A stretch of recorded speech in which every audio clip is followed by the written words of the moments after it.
Portanto, isto é uma peça que com os anos foi-se degradando a pintura que tinha e, além disso, também foi dourada.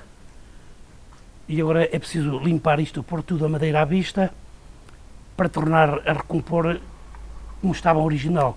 Esta parte aqui já lixei toda, já recompilhei, já tirei o material todo velho. Agora vou começar por esta parte aqui, depois vou andando até ao acabar. Depois é reposta a tinta, as patins têm que levar e depois vai ser dourado. Vai ser dourado. Esta peça já foi feita por um meu avô e agora está deteriorada, já são 100 e tal anos, perto de 200 anos, e agora tem que ser restaurada, tem que se remover tudo quanto está e pôr o que está estragado, compor tudo, estabilizar as madeiras, a rachadelas, deixá-la em condições. Pronto, cá estamos a tirar a patina. Isto é um trabalho meticuloso, tem que ser feito, primeiro com gosto, se ter gosto pelas coisas, e depois ter muita paciência. O restauro não se compadece depressas, tem que ser com calma e bem feito. Se for bem feito, no fim temos obra perfeita. Se não for bem feito, nota-se depois, mais tarde. Portanto, o cliente se paga é para ser bem servido. Portanto, queria dizer que se o trabalho não ficar perfeito, não se pode levar dinheiro ao cliente. Se o dinheiro não tem defeitos, o trabalho também não pode ter defeitos. Porque pode o cliente dizer que é caro, mas não pode ter defeitos. Portanto, por exemplo, agora estava aqui, saltou este bocadinho. Este bocadinho é guardado, vai para aqui para uma caixinha.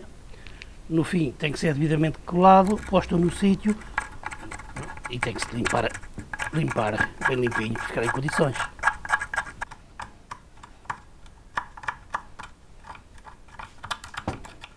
Eu conheço duas maneiras de fazer estes trabalhos. Uma não é de restauro nem de marceneiro. Podia, com potássio, soda cáustica e água e mais cal e mais os produtos que há, envolver esse líquido todo aqui e com esses decapantes e tentar remover estas tintas todas.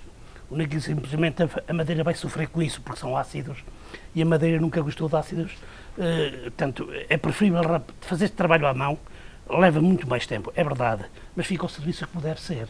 Sei que no fim tenho melhores resultados finais com isso, porque a madeira sofre sempre com esses químicos todos. É assim que se distingue o produto feito com qualidade ou sem qualidade.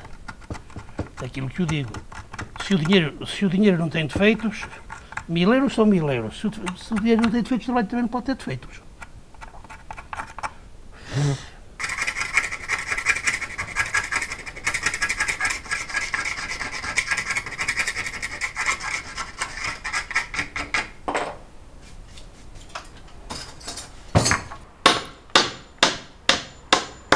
Pronto, agora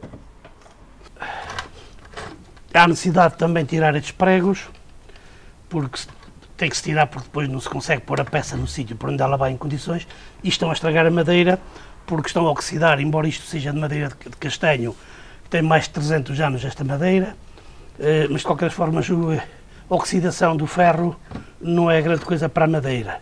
Pronto, a nova tecnologia deve-se tirar fora, ainda são pregos à moda antiga. Isto era feito à mão, estes pregos. Agora já se usa o parafuso e essas coisas. De facto, não é mau, porque segura melhor.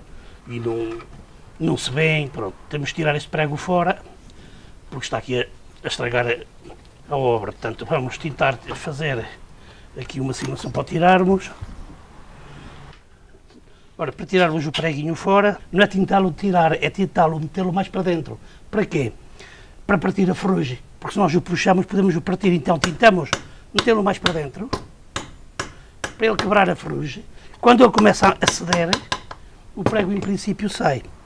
Pegamos aqui numa pecinha que tem mais de 300 anos, que chamamos nós o tira-teimas, e o tira-teimas não deixa cá ficar.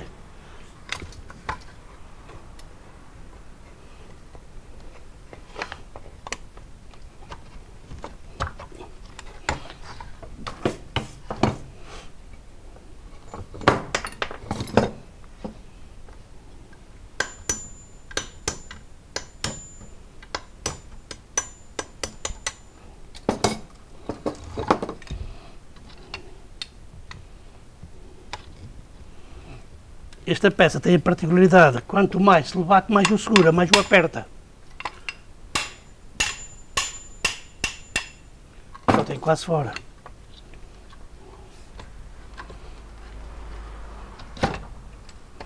Portanto, isto, quanto mais se lhe bate ali, ele agarra, aperta.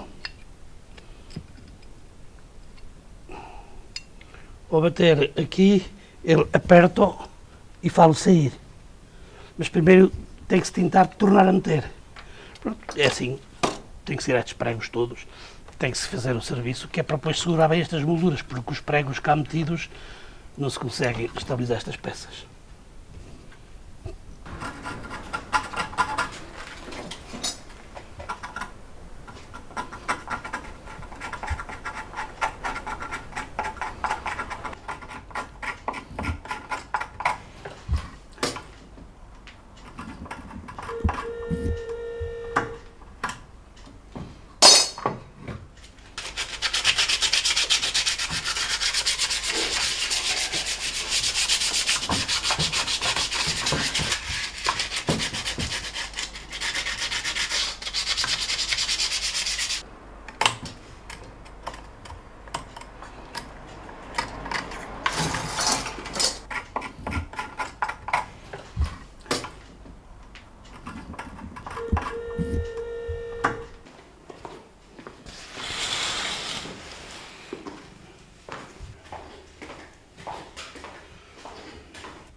Como podem ver, tudo quanto está aqui é o espólio de uma marcenaria com mais de 200 e muitos anos, que já vem familiar.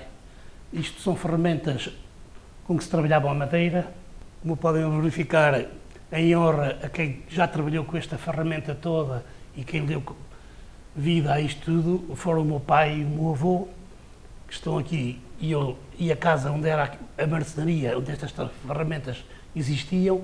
Este do lado direito é o meu pai, do lado esquerdo é o meu avô. O meu pai, hoje se fosse vivo, tinha 107 anos e o meu avô tinha 140 e tantos. Portanto, isto era o espólio de uma marcenaria muito antiga, mais de 200 e tal anos, porque já vinha do pai do meu avô, do meu bisavô. Portanto, esta ferramenta, e porquê esta ferramenta? Porque eles eram grandes marceneiros, indivíduos que trabalhavam principalmente a fazer altares, dedicavam-se muito à talha, tinham algum conhecimento, como peças valiosas que fizeram muitos altares. Então, eles como marceneiros, havia dificuldade de ferramentas em Portugal. Estas ferramentas foi quase tudo comprado.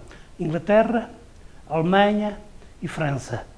Eles mandavam vir o que era ferros, e depois os cabos, isso elaboravam já eles tudo aqui, pronto, para que tinham que ter cabos as ferramentas. Então, tudo quanto é cabos de madeira, depois era feita por eles. Mais tarde começou a vir a pensar-se na oficina. O meu avô, que era um comerciante retinto mesmo, tinha várias indústrias, tinha várias fábricas, tinha várias oficinas de trabalho. Era funerário, tinha uma agência funerária, tinha uma fábrica de chocolates, tinha uma fábrica de gasosas e pirulitos, que na altura se chamavam gasosas e pirulitos, tinha uma fábrica de calçado, ainda está aqui uma peçazinha também da fábrica do calçado. Era um indivíduo com várias indústrias.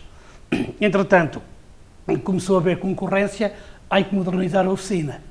Então começaram a pensar em comprar máquinas, começaram a aparecer, máquinas já na altura. E assim fizeram, compraram máquinas, ainda está aqui uma máquina, compraram a chamada máquina universal, uma serra de fito e um torno, para dar apoio. E as ferramentas começaram a ficar um bocadinho de lado, porque começaram a mecanizar a oficina. Essa oficina era mecanizada e era tudo puxado com um motor marca Ruston, o que se usava antigamente nas malhadeiras de trilhar o pão, e era um rooster que era puxado a nafta. Mais tarde foi modificado para gasolina e assim trabalharam muitas horas. As outras carpintarias que não eram mecanizadas, muitas vezes iam lá à oficina a pedir ao meu avô para deixar fazer alguns trabalhos, pagavam à hora o trabalho prestado nas máquinas e levavam-no para casa eles para acabarem depois o trabalho manual. Estas ferramentas começaram a ficar um bocadinho de lado, embora para fazer talha foram sempre necessárias. Mais tarde, já o meu pai, em 1966, houve um aumento na gasolina de 1 centavo.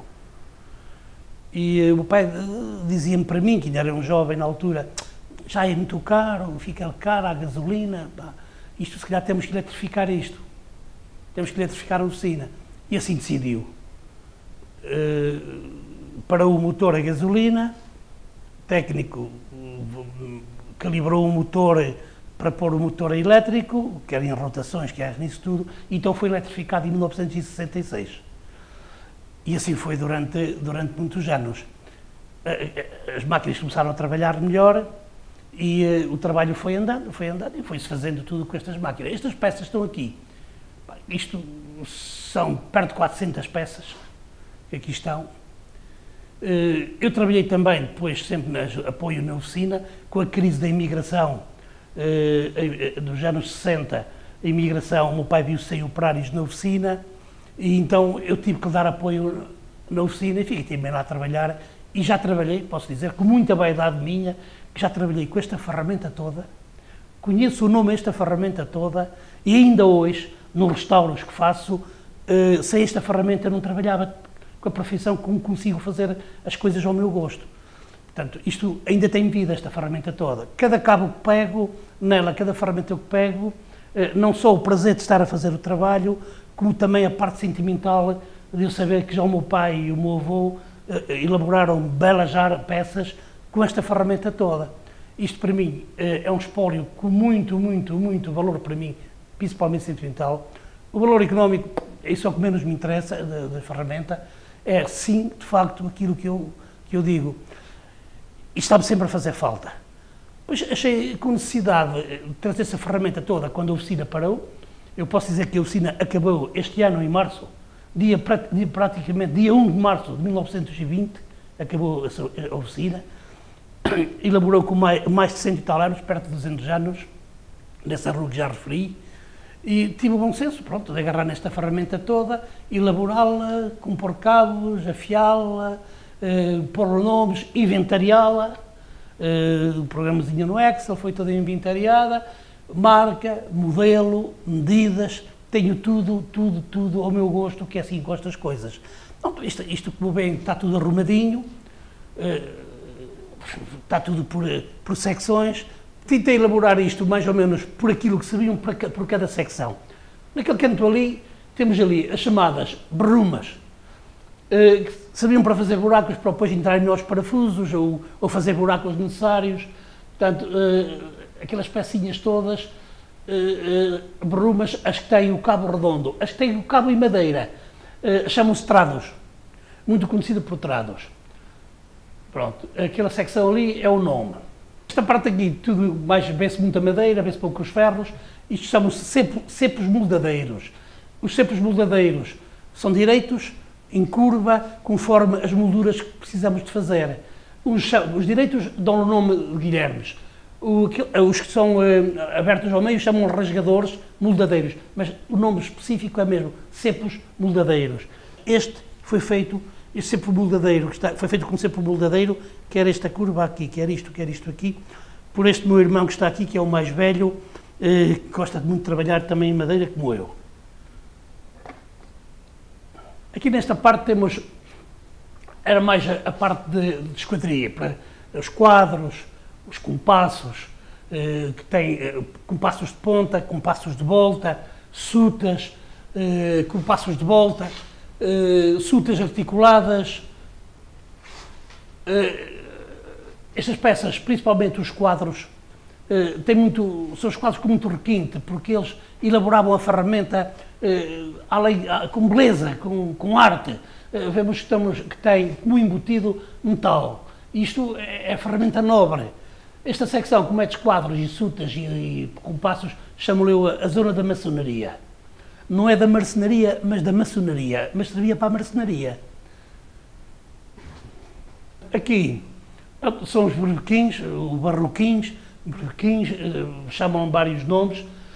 Está aqui com uma característica especial, que é este barbequim que está aqui, que tem mais de 200 anos. Isto era para fazer furos com as brocas chamadas de arco de puia, que são estas aqui.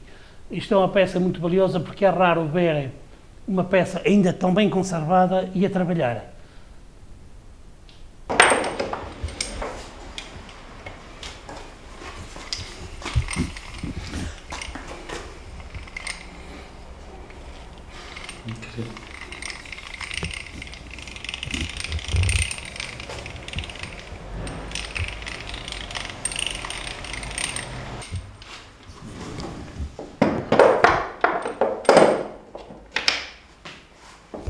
A seguir temos ali os alicates, troqueses de mola, alicates de sapateiro, temos uma tesoura de chapa também muito antiga e as famosas chaves inglesas também muito antigas. Temos aqui 3 peças muito interessantes. A de cima eu não tenho nome estrangeiro, chama-se de corte-ché. Corte-ché. Normalmente servia quando faziam cestos para cortar a madeira, aquelas tirinhas para fazer cestos. Utilizavam também às vezes para raspar os pipos, para tirar o tarro. Estes chamam-lhe caipiras. Isto parece que é o nome abrasileirado. O que é que isto tem? Tem uma peça afiada que servia para raspar a madeira. Serve para raspar a madeira. São caipiras, é assim que lhe chamam. Aqui são as salves grosas, que ainda hoje se utilizam muito, e ainda hoje é uma boa ferramenta. Pronto, isto servia, a grossa era conforme o dente, mais grosso, mais fino, que era ou para recorte rápido, ou para mais acabamento, que seria mais fino o grão, para mais pequenas, maiores. Aqui são as chamadas célebres, agora chamam de chá de fendas, na altura chamavam de chá de parafusos, agora é mais chá de fendas, mas na altura é engraçado que nós chamávamos de parafusos. Portanto, isto é um nível tradicional. Bom, aqui temos os chamados caçonetes. Os caçonetes é caçonetes machos e caçonetes fêmeas. Portanto, isto até se pode verificar aqui que isto é francês, que diz aqui até ainda Peugeot, marca Peugeot, engraçado. Esta é a marca, France, e este era o modelo da Peugeot, da marca Peugeot, e esta era a referência dela. Isso é para fazer, portanto, roscas da madeira, ou seja, para fazer esta peça, umas mais grossas, outras mais finas, usavam-se muito nos tiares, antigamente, este material. Para fazer o daqui de dentro desta, a fêmea, era com o caçonete fêmea, era com estas peças que estão aqui. São goibas de torno, de meia cana, de cana fina, cana grossa. Aqui chamavam badames, estes 3 aqui chamam-se badames para trabalhar o torno. Estes badames trabalhavam no torno para moldar as madeiras e principalmente este, que era o que trabalhava mais, tinha este comprimento afiado à mão, foi sempre afiado à mão, nunca foi nas máquinas, portanto nas pedras, o gasto que teve a chegar a este tamanho. O que trabalhou esta peça, trabalhou muitas horas para ficar tão curto. Torno esse, que era a pedal. Portanto, ainda não havia máquinas, tinha uma poli, tinha uma correia, a pessoa dava com o pé e depois torreava e andava. Quando mecanizava, eu ensinou ao meu pai, nunca me deixou trabalhar no torno mecânico porque gastaria luz. Então, quando eu fazia os boios, que eu era garoto, as ravassas, os peões, ia para ali entretido e lá fazia ali no pedal, o meu pai não deixava-me fazer o que eu quisesse, pronto, e nunca me aborrecia. Mas era com estas ferramentas que eu fazia. Aqui temos as goibas. Estas goibas eram mais para trabalhar na talha. Portanto, fazer os altares, fazer tudo quanto era talha, flores, o que fosse preciso fazer, era escultura, trabalhavam com isto. Várias medidas, porque eles precisavam, conforme a necessidade, tinham que ter várias medidas, a meia cana ser de várias larguras, e que trabalhavam, tanto ao torno. Aqui temos os chamados formões. O tradicional formão, pronto, para se trabalhar o que era preciso fazer, os trabalhos que era preciso fazer, quase todos têm marca. Este não se vê, mas isto é Goldenberg, mão. Marca Goldenberg, que a ferramenta, como já disse, a maior parte dela era inglesa, alemã e francesa, e depois fazia o cabo. Estes mais finos, já não lhes chamam formões, mas chamam-se palhetes. Estes mais finos são chamados palhetes. O fim é o mesmo, eles trabalham para a mesma coisa. Aqui guardei ainda os lápis que o meu pai usava na altura, que ainda hoje se vê deste tipo de lápis, até diz cá Viarco, lápis de carpinteiro. Pronto, tinham estes, e estes aqui, estas caixinhas, ainda tal e qual como o meu pai tinha na oficina, daqueles pregos que ainda eram feitos à mão, pronto, precisavam deles, tinham que trabalhar, ainda hoje eu vou utilizando, vou-os guardando, porque às vezes há peças que às vezes tinham que meter pregos destes, para não desvirtuar o que estou a trabalhar, não é? Destes preguitos feitos à mão, tenho-os aqui religiosamente guardados e poucos, só os utilizo quando é mesmo necessário, porque já não há disto. Isto, pregos em ferro. Depois faziam também as chamadas pregos feitos à mão, em madeira, que eram as cabilhas. Faziam um furinho, com o que já expliquei, com as berrumas ou com os trados, faziam isto tipo em cone, mais largo de um lado e mais largo do outro, depois nunca mais rodar, que não havia colas em condições, para segurar, quando faziam os ensabelamentos na madeira, utilizavam principalmente estas cunhazinhas, que não era redondo em baixo e não redondo em cima, para ele nunca torcer, nem a peça poder jogar para um lado ou para o outro. Isto aqui era um filtro do motor que já falei, do tal Ruston, era um filtro a óleo, que utilizava a máquina. É a única peça que tenho desse motor, guardei-a como relíquia. Isto aqui é engraçado. Aqui era a cola antiga, a chamada cola feita a banha-maria.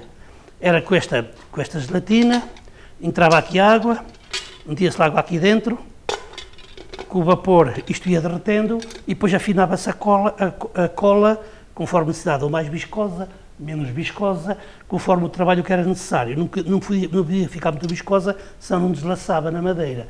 Tinha que se equilibrar bem o ponto, que era precisar constantemente afiná-la com água e a meter a célula cola para ele fazer. Estes aqui também se chamam badames. É o badame do torno e o badame normal. Portanto, os badames é uma ferramenta típica para fazer os buracos na madeira, para depois fazer o ensamblamento, meter as espigas. Estes faziam o buraco e depois com o serrote fazia-se a espiga para entrar nas madeiras. Portanto, são pecinhas também muito engraçadas, e que sempre faziam falta, e ainda hoje fazem, que ainda trabalham muito com estas ferramentazinhas. Aqui também são goivas. Esta ferramenta é uma ferramenta muito, muito apurada, é uma ferramenta muito bem elaborada, inclusivamente era tão cuidada esta ferramenta que já eu era grande, como se costuma dizer, quando o meu pai me começou a deixar mexer nela e com muito cuidado. Isto era mais para talha mais fina, isto tem um aço muito especial, muito precioso, que o meu pai só tinha-as guardadas num cofre e só quando precisava delas que ia lá buscar. E dizia-nos ele: nem quero que respires para esta ferramenta que me podes oxidar. Ele não dizia oxidar, diria enferrujar na altura.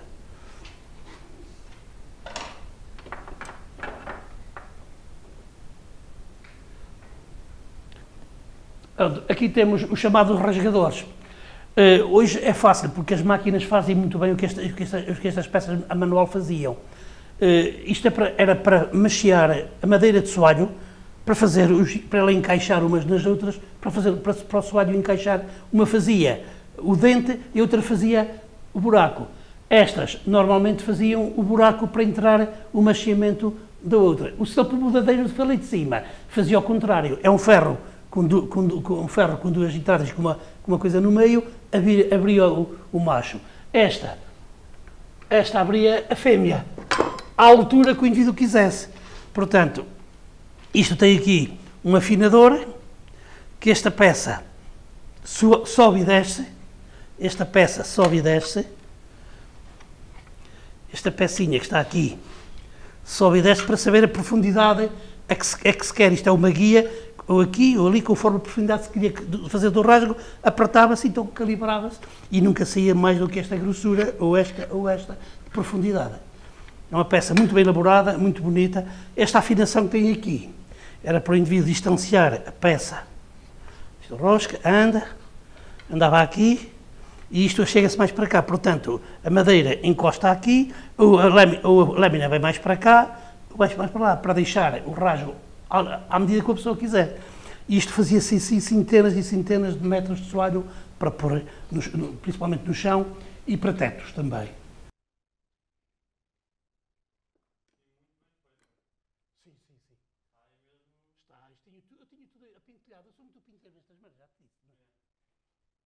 Este é umas peças muito interessantes, até com um nome muito engraçado.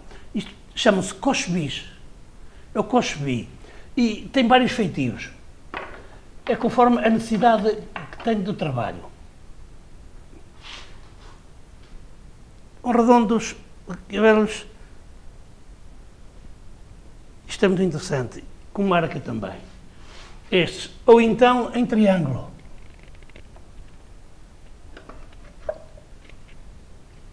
Ou então triangulares. É uma peça muito interessante. Este é daqui, este acho que é daqui. Essa sim. Pronto, várias medidas, conforme a necessidade que havia. Mais fininhos, marca.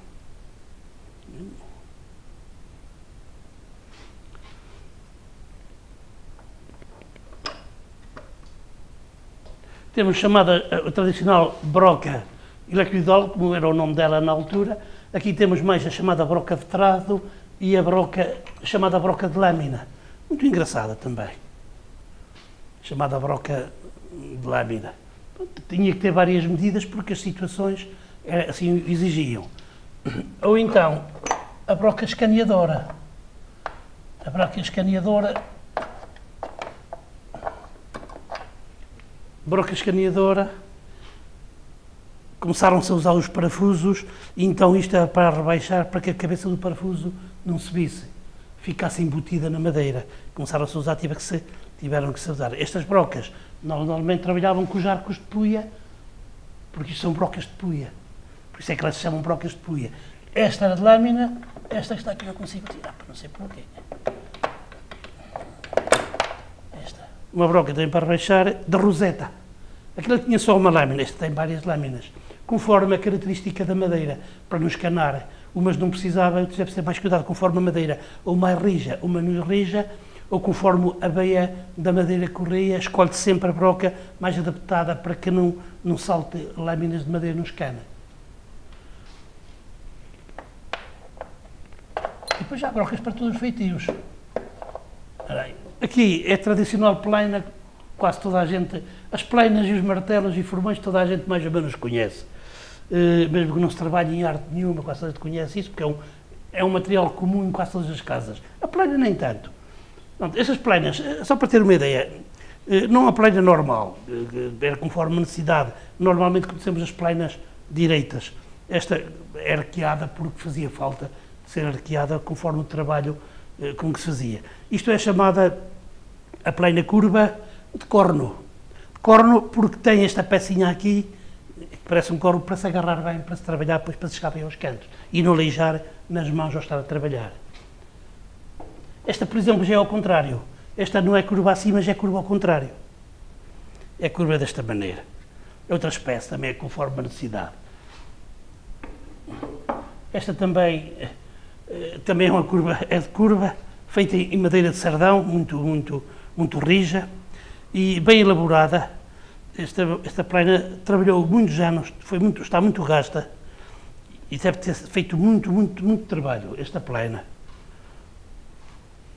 E depois as plenas tradicionais, plenas direitas, que não têm, que são direitas, a plena direita. Não tem curva, não tem nada, são plenas que trabalharam também muitos anos, e assim, conforme estão para aí à frente. Depois vieram mais tarde, vieram as mais novas, que são aquelas em ferro, embora plenas já quase centenárias, mesmo assim tudo, já no em ferro. Mais bem sofisticadas, trabalhava-se melhor com elas, os aços apurados, e trabalhava-se muito bem com essas ferramentas. Com um bocado de sorte, nas arrumações que me dei na oficina, antes de ela acabar, consegui encontrar debaixo de uma máquina, onde havia muito lixo, o horário de trabalho. Achei interessante. Diz período de inverno, horário do pessoal, período de verão.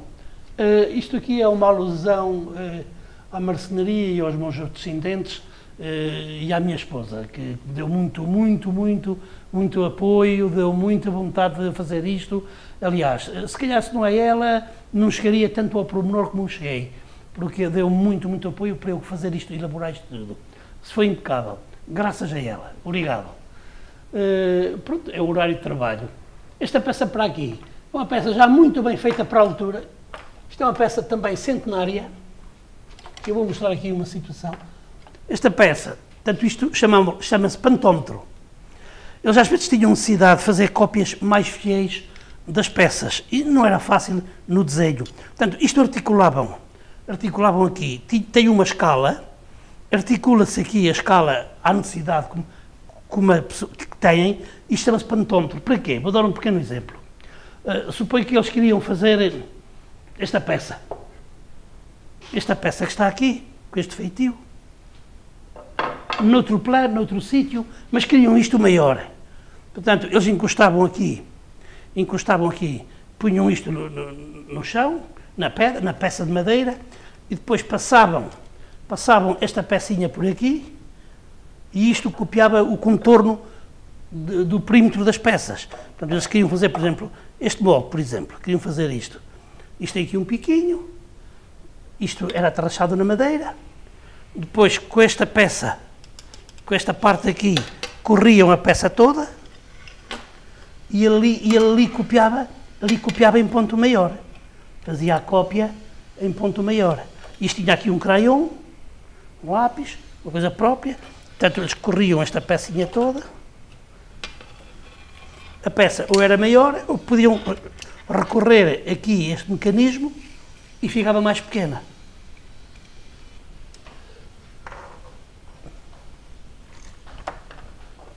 Esta pecinha é uma peça bastante rara. Não é fácil ver-se muita coisa desta, ver-se peças destas. Isto que está aqui, embora pareça uma faca, um punhal, um sapo, mas não é. Esta pecinha era para fazer efeitos, às vezes na madeira, porque os marceneiros também têm os seus truques.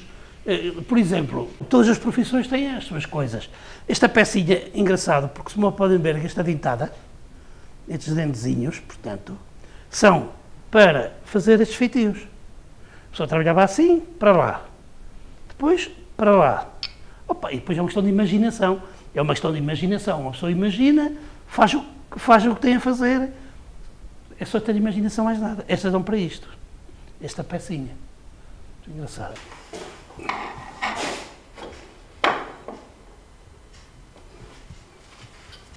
Esta peça também é uma peça bastante interessante.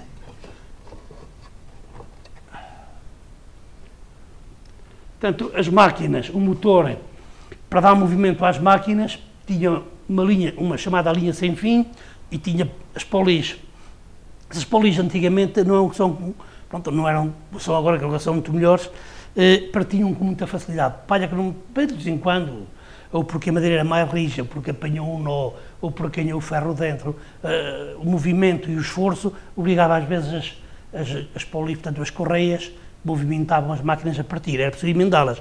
Quero emendá-las então com esta peçazinha, que aqui está. Estes agrafes,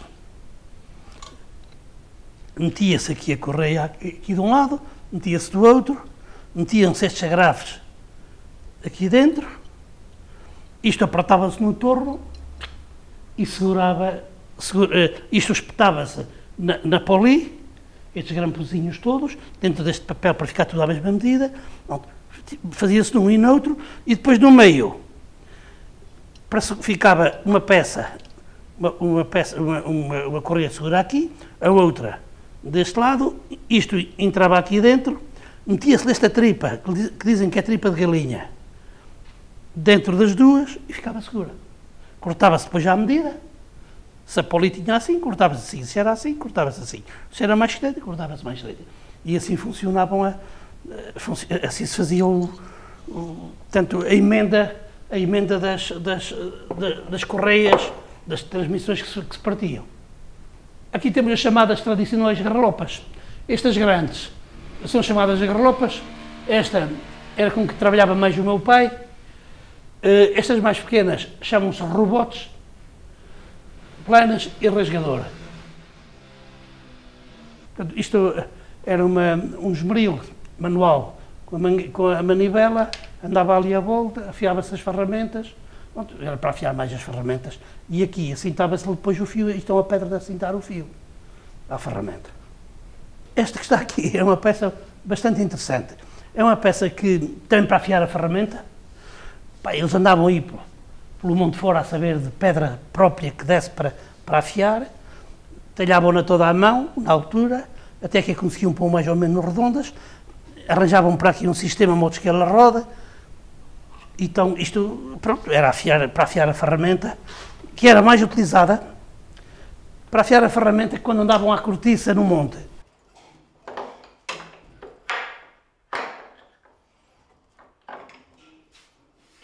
Aqui esta peça é uma peça bastante interessante, muito antiga. Isto tinha uma serventia muito engraçada.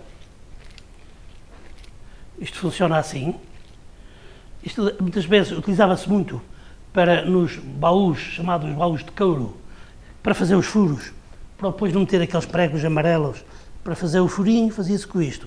Tem um nome muito engraçado, que é o nome malandro, chamamos-lhe furador de punheta, porque ele trabalha precisamente com este feitio. Por isso é que lhe chamamos o furador de punheta. Cientificamente, consegui ver, porque eu só conhecia com esse nome, quando eu dei a elaborar esta ferramenta toda, e não lhe queria chamar esse nome, consegui saber que lhe chamam furador de Arquimedes. Isto, segundo dizem os homens das internets. Isto aqui é brincar. Isto, os meus netos, por vezes assistiam, estavam por aqui, viam-me estar aqui com esta insonice toda e muito curiosos. Então tive que fazer um serrote à minha neta, que está aqui o nome dela gravado, que é Margarida, e queria um serrote que fosse igual ao bisavó dela. E o serrote do bisavó dela é aquele que está lá em cima, que era como trabalhava o meu avô, o meu pai e o meu avô com aquele serrote. E o martelo era aquele que está ali, Cabo Preto. E isto é uma chá de fendas, que é do neto que se chama Martim e da neta que se chama Margarida.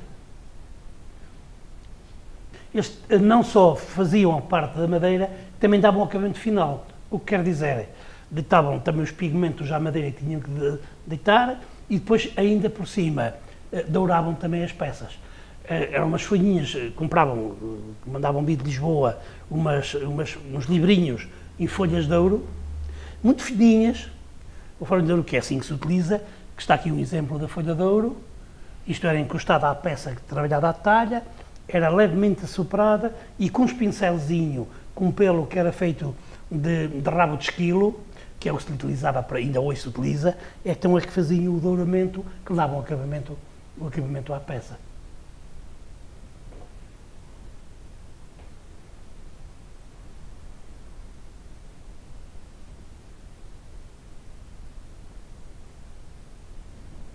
Esta máquina era uma máquina pesadona, tal, sem ferro, chama-se máquina universal. Isto, passava a madeira por baixo, por cima, passava a madeira, desengrossava por baixo, aqui furava, serrava, fazia molduras, aqui com adaptadores, estão todos aqui metidos, que tenho aqui. Isto é uma máquina que tem milhares de horas de trabalho.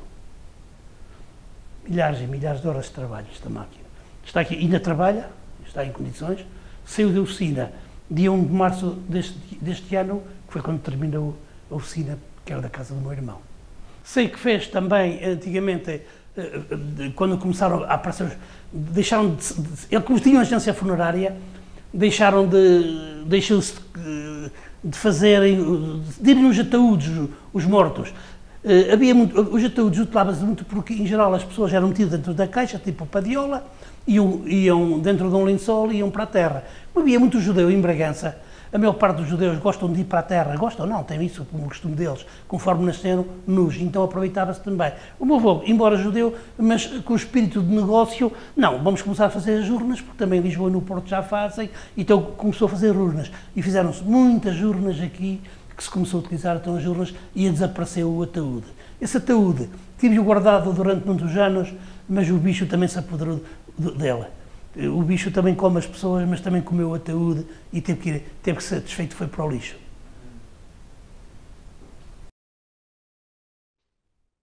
Estas peças aqui, há aqui uma peça muito interessante.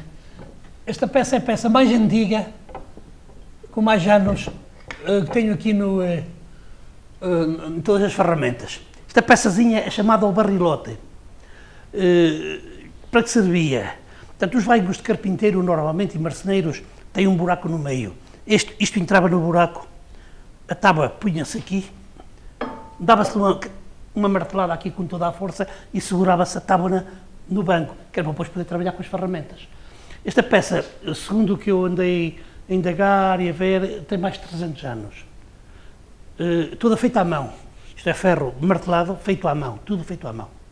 Portanto, chama-se barrilote.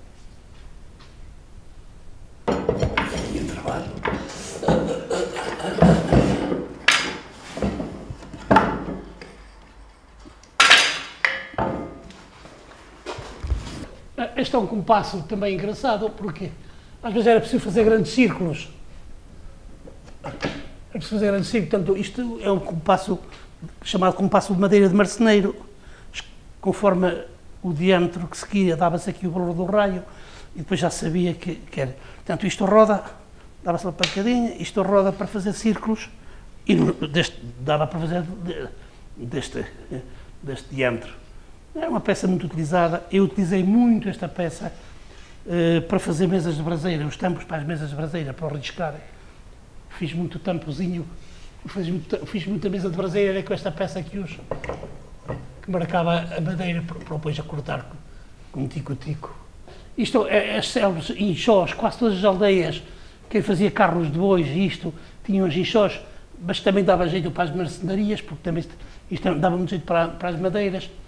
São os graminhos, que era para riscar na madeira, para marcar. Ali são os grampos de ferro e grampos de arame. Este pormenor engraçado, na altura, porque não havia dinheiro para comprar os de ferro, este é em madeira, portanto, para apertar as peças. Aqui temos os chamados traçadores, com os dentes, traçador de dente largo, para serrar as tábuas e fazer as tábuas tiradas dos troncos. Este que está aqui é o tal caçonete, mas é um caçonete muito grande, não me cabia ali, tinha que os tirar daquele juntório de além, que é o tais que faz roscas, quer o macho, quer a fêmea. Portanto, este faz os machos, estas fazia as fêmeas. São os arcos, os chamados as serras de arco. Também muito interessante. É uma peça interessante, que a serra tinha que estar esticada e com este sistema muito simples, com uma corda e com um pau, dava-se à volta, estica e ela fica esticadinha para poder trabalhar. Este é o chamado serrote sem costas, também muito utilizado. Costas porque não tem aquela guia ali em cima até lá em baixo, que era para poder serrar de alto para baixo, também muito interessante. São barrilhotes já mais modernos, mas ainda muito antigos, também centenários, que era este e aquele que está lá, são barrilhotes com muitos anos, e mais este está aqui deitado. Faziam o efeito daquele, mas este já mais sofisticado, com rosca para apertar melhor a madeira. Isto eram as ferramentas com que se afinava o tal motor que fazia puxar as máquinas todas através da linha de eixo, eram as ferramentas de afinação. Já tinha um dínamo, já tinha umas peças que era preciso de vez em quando dar uma afinadela, então era com estas ferramentas que as afinavam.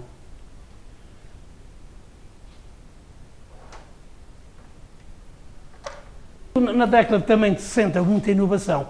começou-se a utilizar chaves mais pequenas, porque estas já eram incómodas, já eram grandes, então começou-se a usar outro tipo de chave. Como sabiam que o meu pai tinha a carpintaria, iam lá à oficina, e então este trabalho tocava-me a mim. Dizia-me logo: Marcelo, vai a tal sítio pôr uma fechadura. Inclusive pessoas até que me pediam mais de posse económica, vinham das aldeias a buscar-me cá para eu ir lá a pôr fechaduras modernas, com a chave típica que na altura apareceu, que seria este tipo de chave. Que é pronto, era assim que se utilizavam. Então fui guardando estas chaves, conforme as pessoas não as queriam, deu-me propôs de expor aqui e estão aqui expostas. Como as pus aqui, tentei fazer a evolução da chave. Desde da mais antiga, está aqui uma chave que é muito interessante. Isto era uma chave muito difícil de imitar.